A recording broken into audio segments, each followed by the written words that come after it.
Hi friends, this is Krish the Urban Naxal. Friends, today I want to share a little bit of good news with you, and I want to share some of the secrets that some people know but most people don't, and I want to put it out there so that everybody knows it and can use these secrets to safeguard themselves, safeguard their property, and generally get ahead in life.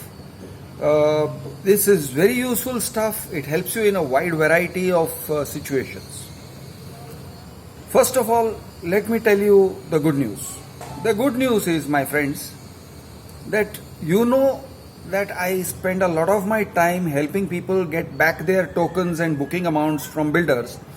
Builders like to unlawfully take away the money that people have paid them towards a house as down payment, as earnest money, etc. Now you may say earnest money means that the builder is entitled to forfeit or rather to confiscate it.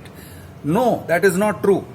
Unless you have entered into a contract with the builder, unless the builder has entered into a contract with you, he has an agreement with you, he has committed to give you a particular house, not a kacha commitment, not a provisional allotment, a proper allotment. Okay, unless he has created rights, he has no right, he has no power to take away your money as per law. I help people get back that money. Sometimes it is 50,000, 1 lakh, sometimes it is 2 lakhs, 5 lakhs, 10 lakhs, even more. I help them. Now, there are a lot of people who get their money back often without my intervention, without me even knowing it. After they have gotten their money back, some of them will contact me, they will send me a WhatsApp message and say, hey Krish, you know what, when's a good time to call you? I want to give you some good news. And then we talk. And they tell me, you know Krish, I just watched these videos and this is what I did. And in this video you had published this idea, and I implemented the idea and I got my money back. So thank you very much for publishing the video. Okay, so here's how it goes. I'm going to explain to you their methods, the methods of these people who get their money back. Now, first and foremost, let us be very, very clear. I am a YouTuber. My entire emphasis is that customers should be able to share their reviews about builders. If there's an unhappy customer, he doesn't have to be an unhappy customer who keeps quiet. He can be an unhappy customer who airs his views openly on my channel. Of course, there is always a threat, there's always a danger that the builder might sue for defamation, etc.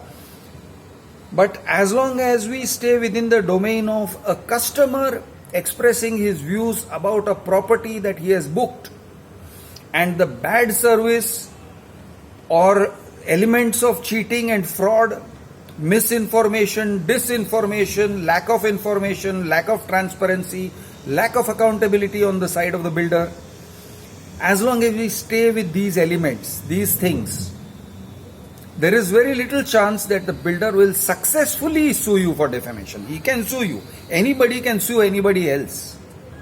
I can take anybody to court. Anybody can take me to court. I just have to go and file a complaint. And if you can make false complaints, and people have made false complaints against us. That's okay. But as long as you stay within the domain of a proper criticism of the product that you have purchased, you are an aggrieved customer, you are a disgruntled customer, you are a customer with an opinion. You are entitled to have that opinion, you are entitled to share that opinion with the public, and let the public, the buying public, make up their mind, decide whether they want to buy that product or that flat or not. This is what my channel is mainly about. Now let me tell you how it is that some people get their money without making a video on my channel.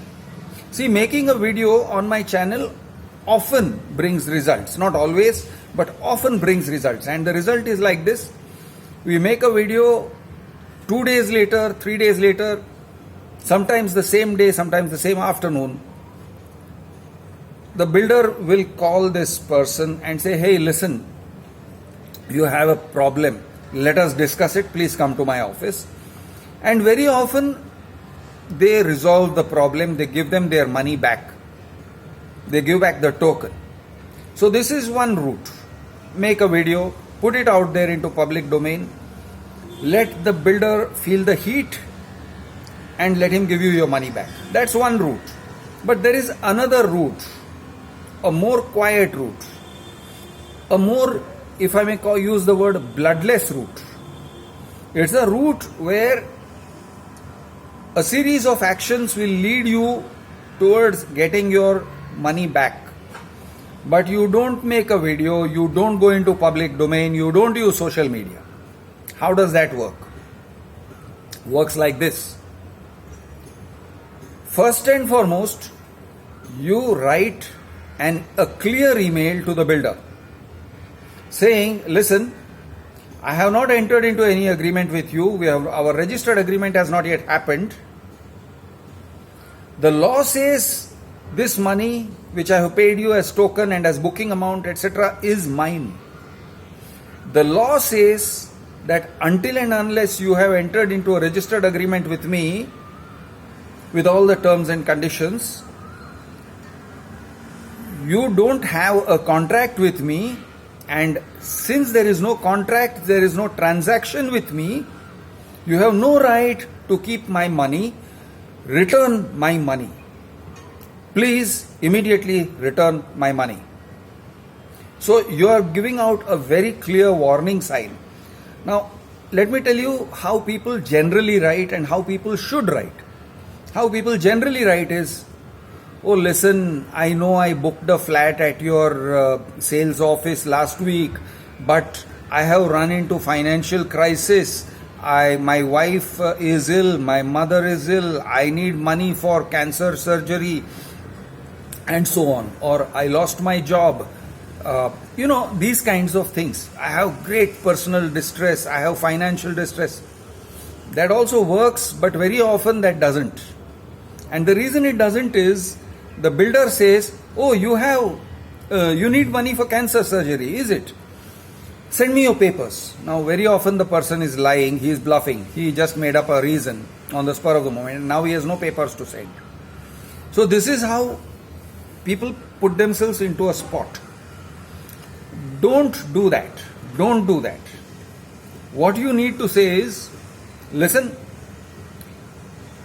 whatever we were preparing to enter into a transaction, I need to stop. I am reviewing it. We cannot enter into the transaction. Give me my money back. Don't make excuses. Don't let them take you towards justification. Don't let them say, sir, we told you that if you cancelled, we would forfeit your amount. Forfeit means confiscate. We would confiscate your amount. They try to get you into explanations, and then you say, no, you didn't tell me, blah, blah, blah. Let me make it very clear to you, whether they told you or they didn't tell you. No difference. No difference. Whether it's there in the written application form or not. No difference. Whether it's there in their allotment letter or not, that they will forfeit your amount up to 10% or even more. There is no difference. You are not in a transaction with them. It doesn't matter what you signed. It doesn't matter what they made you sign. It doesn't matter what they told you. It doesn't matter what you signed on. Does not matter. If you have not entered into a registered agreement with them, that money is your money. It is not their money. It is your money which is lying in their account. Okay? And this is a lawful position. This is the position as per law. Is there a transaction? No. Is there a contract? No. That money has to be returned to you. That is the law. However, these guys try to use another aspect of the law. Their way of looking at it is, there is a saying that possession is 9/10 of the law. Now you have given them their money, your money is in their possession. By default, again, this is a lawful position. By default, it is understood that if there is some money in my pocket, in my wallet, it belongs to me. Until and unless proven otherwise. So this is the thing that they try to use against you. However, the way to get your money back is this. They cannot say by default the money that's lying in my wallet is my money. They cannot say that. It is not something they can say, it's not something they can argue. So how do you get your money back? Without making a video, without going to social media, without coming to me, without even calling me. What you do is you write a clear-cut letter saying, and if you want, I'll be very happy to share the draft of the letter to anyone who comments on this and says, hey Krish, send me the draft of the letter, I'll send it to you. What you do is, you simply say, listen, I have decided not to go ahead with this transaction, give me back my money. Usually, the builder will say, no, it is not our policy to refund the money.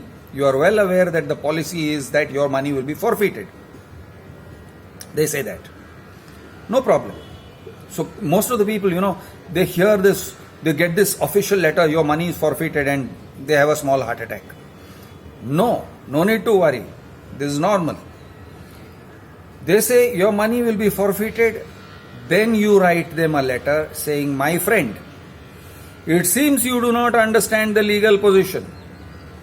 You do not understand the position in law, it seems. You, my friend, are wrong. Kindly escalate the matter to your legal team. Now, every builder, every company has a legal team. If it's a legal matter, they have to escalate it to the legal team. The customer relationship guys or the sales guys cannot handle something which is about legal. So what you do is, you tell them very clearly, listen, you don't understand, please escalate to legal. The law says this is my money, you are not in any transaction with me. The law says this money is mine and you have to refund the money. You don't seem to understand it. Escalate to legal. Now there's a lot of magic in these words. Escalate to legal is a lot of magic. Why?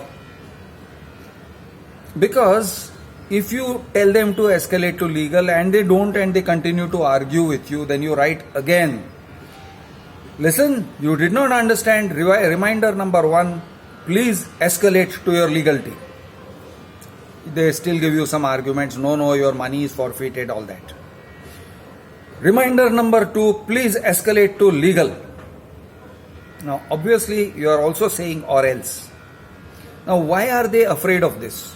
The reason they are afraid of this is, if you do end up going to court, or if you do end up going to a forum like RERA or to consumer court, this is going to look very bad on them. It's going to look terrible. Your first argument will be based on all these things, and then you can even write a legal notice. After this conversation on email, you can write a legal notice, or you can have a lawyer write a legal notice. A legal notice is basically a sequence of events. On such and such a day, my client, that's your lawyer referring to you, purchased a flat, or no, didn't purchase, booked a flat. Now, legal notices have to be worded very, very carefully. Gave booking amount for a flat. You did not book the flat because they did not give you the booking. On such and such a day, my client gave you booking amount for this. On such a day, you further demanded money towards stamp duty, etc., which my client gave you. On such a day, my client intimated that he does not wish to proceed with the deal. Again, words are important. Not cancel the deal. There was no deal. He does not wish to proceed with the deal. Okay?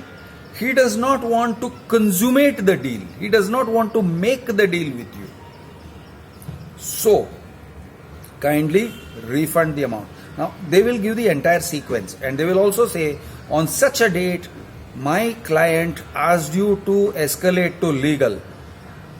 You did not respond to that, you did not escalate to legal. Again my client reminded you on this date to escalate to legal. Again you did not revert to legal, you did not escalate to legal, and your sales team or your customer relationship team gave this reply.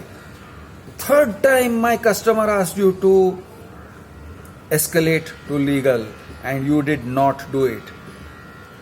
Hence now this legal notice. There's magic in all this. There's absolute magic, trust me on this. A lot of money gets refunded to people who asked for booking. I repeat, they did not give you booking, you asked for booking. A lot of money comes back to people when they have this kind of a communication. Just this communication. I'm not talking about only one builder. I'm not talking about only Lodha. I'm talking about Lodha, Runwal, Godrej, Sunteck, lot of builders. Mahindra, lot of builders. Okay. Rustamji. When they see this body language, it is important to write. It is important to write emails. The more people you can include in the emails, okay. Of course, you write to the sales team, but not only the sales team. You include the CRM team. Find the numbers, find the email addresses of the directors of the company. Find out the official email address of that company, which you can easily find by Googling that company, if it's a private limited or a public, private limited or a public limited or a LLP company. You will find its official email ID, which may be something like company secretary at whatever, rustamji.com, piramal.com, whatever. Find that, send it to that email address also. Secret weapon, you can also keep me in CC. When you are keeping me in CC, not BCC, CC. When you are keeping me in CC, you are saying something, you are implying something. What you are implying is, Krish has entered the scene. I am now keeping Krish in the loop. It might happen that tomorrow we are going to make a video. Please don't mess with us. Refund my money. It's a very clear signal. You are not saying anything. You are not threatening anything. You may not be necessarily in contact with me. You may not have spoken to me. But just put me in the loop. It helps. It has been known to help. But if you choose to not do that, that is also okay. Somewhere along the line, you may also do this. Put in CC, put Commissioner of Police, Mumbai, Commissioner of Police, Thane, Secretary, Urban Development Department. Why? Why does this matter? This matters because these guys have to go for permissions to these people, to the cops or to Urban Development Department. And if the builder is a very big one, well, the Commissioner of Police is going to remember and he is going to say, hey, listen, buddy, I get about 3 letters per week about you not refunding people's money. Is there a problem? Now, the police may not take any action. Typically, police doesn't take any action against builders. They don't like to file FIRs against builders. It's a known fact. Nevertheless, just that, hey buddy, what's the problem, man?